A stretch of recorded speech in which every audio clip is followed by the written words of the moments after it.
Hello friends, मैं अनंत कुमार आप सभी का स्मार्ट स्टडी में स्वागत है। कैसे हैं आप लोग? उम्मीद करते हैं आप सभी अच्छे होंगे। फिर से उपस्थित हैं हम लोग एनसीईआरटी सार संग्रह के साथ, जिसमें हम लोग पढ़ रहे हैं भारतीय राज्य व्यवस्था को, यानी इंडियन पॉलिटी को। भारतीय राष्ट्र व्यवस्था में भी हम लोग पिछले वीडियो के माध्यम से भी अलग अलग टॉपिक को हम लोग पढ़ लिए हैं। अगर आपने अभी तक नहीं देखा है तो जस्ट ये प्ले लिस्ट में वहाँ इंडियन पॉलिटी के नाम से प्ले लिस्ट बना हुआ है, वहाँ से 1 बाई 1 करके सभी वीडियो को देख लीजिए। आज के वीडियो में भी हम लोग 2 टॉपिक को पढ़ेंगे, ठीक है। और इसी तरह जो है हम लोग का दो टॉपिक कर करके हम लोग पूरा के पूरा जो है आपका इंडियन पॉलिटी खत्म कर दिया जाएगा। और उसके बाद आप लोग कमेंट के द्वारा बता दीजिएगा कि इसके बाद कौन सा विषय हम लोग स्टार्ट किया जाए, ठीक है। चलिए बढ़ते हैं आगे। हम लोग देखिए हम लोग कौन सा टॉपिक स्टार्ट करने वाले हैं। आगे जाने से पहले इस चैनल पर नए हैं तो चैनल को सब्सक्राइब कर लीजिए और बेल आइकन का बटन तो दबाना ही नहीं भूलिएगा, जिससे नोटिफिकेशन जो है आपके पास पहले पहुंचेगा। इस चैनल पर आपके पढ़ाई से रिलेटेड जो है बहुत सारा वीडियो आने वाला है, इसलिए आपको सब्सक्राइब कर लीजिए और ज़्यादा से ज़्यादा जो है अलग अलग ग्रुपों में शेयर कीजिए।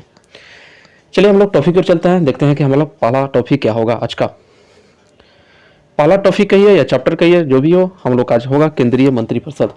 केंद्रीय मंत्रिपरिषद को पढ़ने के बाद हम लोग नए टॉपिक को स्टार्ट करेंगे, ठीक है, इसी वीडियो में।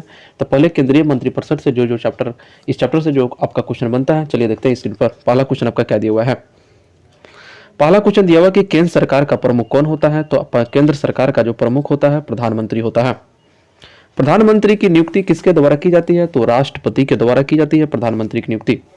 भारत का प्रधानमंत्री बनने के लिए न्यूनतम आयु कितने वर्ष होना चाहिए। तो 25 वर्ष तक होने चाहिए। यदि भारत के प्रधानमंत्री संसद के उच्च सदन के सदस्य हैं तो वे अविश्वास प्रस्ताव की स्थिति में अपने पक्ष में मत नहीं दे सकेंगे। संसदीय शासन व्यवस्था में वास्तविक कार्यपालिका शक्ति किसके अधीन होता है। तो प्रधानमंत्री के अधीन होता है।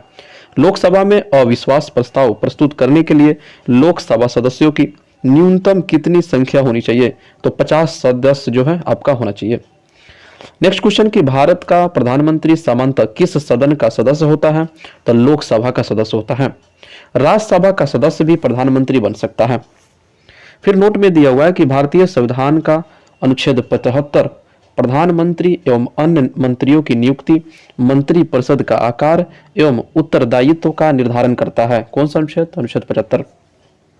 अगला क्वेश्चन कि मंत्रिमंडल में कुछ मंत्रियों की संख्या प्रधानमंत्री सहित लोकसभा के सदस्यों की कुल संख्या के 15% से अधिक नहीं होगी। यह प्रावधान किस संविधान संशोधन के द्वारा जो है कहा गया। तो 91वां संविधान संशोधन जो है 2003 में यह बात कहा गया कि मंत्रिमंडल में कुल मंत्रियों की संख्या प्रधानमंत्री सहित लोकसभा के सदस्यों के कुल संख्या के 15% से अधिक नहीं हो सकता है। अगला क्वेश्चन कि संसद का सदस्य नहीं होने पर कोई व्यक्ति अधिकतम कितने समय तक केंद्रीय मंत्री रह सकता है। तो आपका 6 माह तक रह सकता है। चलिए नेक्स्ट पेज पे चलते हैं। नेक्स्ट पेज का पहला क्वेश्चन दिया हुआ है कि मंत्रिपरिषद किसके प्रति उत्तरदायी होता है। तो संसद के प्रति उत्तरदायी होता है।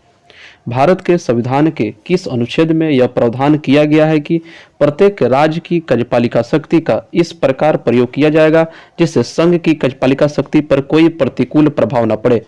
तो अनुच्छेद 257, ठीक है, अनुच्छेद 257। सभी अनुच्छेद को जो आप लोग ध्यान रखिएगा, अक्सर एग्जाम में पूछा जाता है। एक वीडियो आपका अनुच्छेद का भी कराया जाएगा लास्ट में। लाभ के पद का निर्धारण संसद एवं राज्य विधानमंडल द्वारा किया जाता है।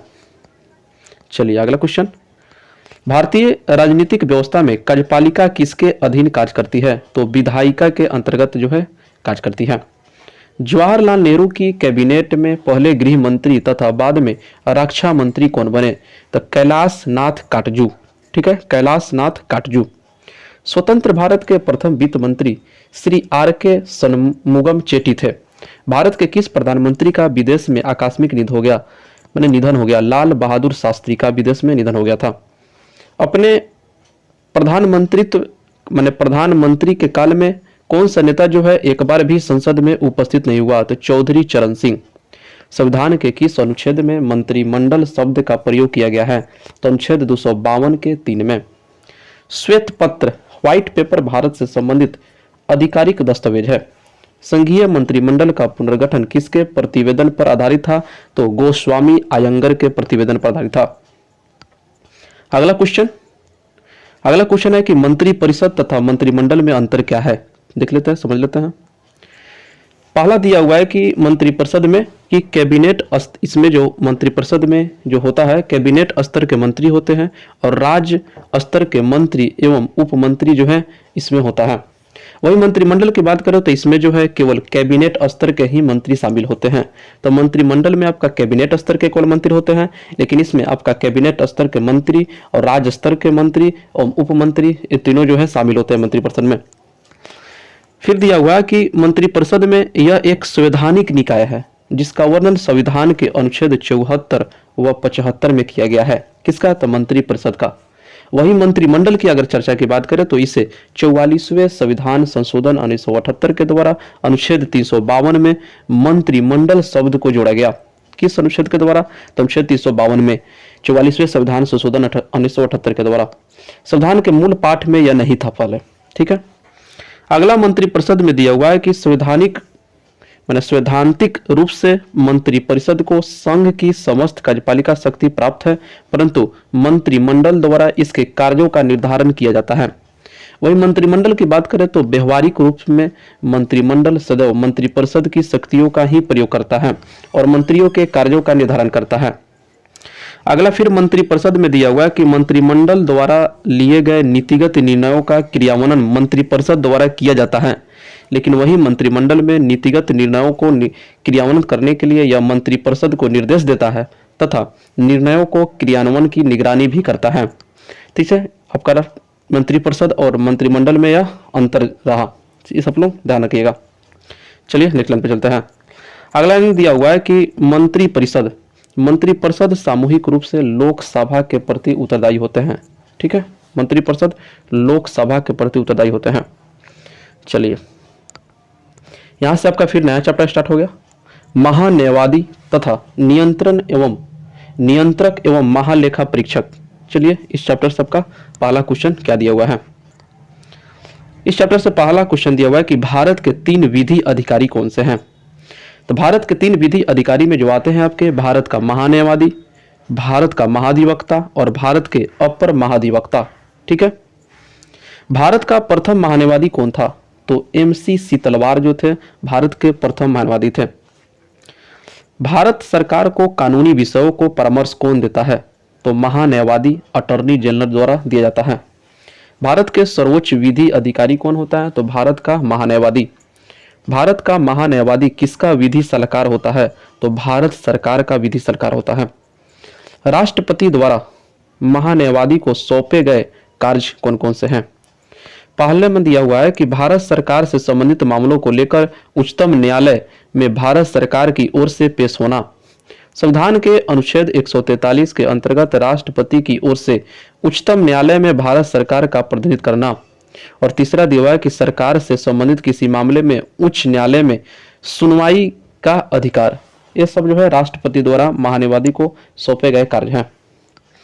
अगला क्वेश्चन की अनुच्छेद 76(4) के अनुसार महान्यायवादी किसके प्रसाद पर्यंत पद धारण करेगा? तो राष्ट्रपति के अनुसार। फिर नोट में दिया हुआ है कि भारत के महान्यायवादी को संसद के दोनों सदनों में बोलने कार्यवाहियों में सम्मिलित होने और किसी भी संसदीय कमेटी का सदस्य होने का अधिकार है, परंतु वोट देने का अधिकार जो है नहीं है। सॉलिसिटर जनरल कौन होता है? तो महान्यायवादी का अधीनस्थ होता है। वर्तमान में भारत के महान्यायवादी कौन है? के वेणुगोपाल। ठीक है।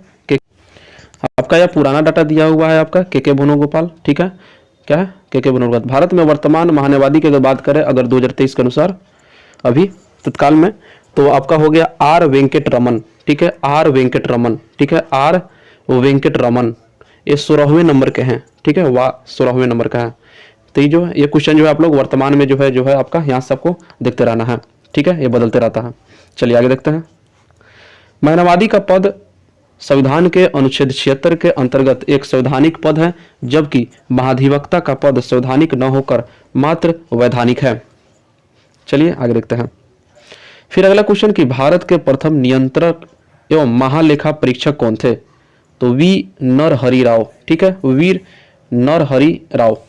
राज्य सरकार को कानूनी विषयों को कौन परामर्श देता है? तो महाधिवक्ता जो है आपका परामर्श देता है। संसद की लोक लेखा समिति की बैठकों में कौन उपस्थित रहता है?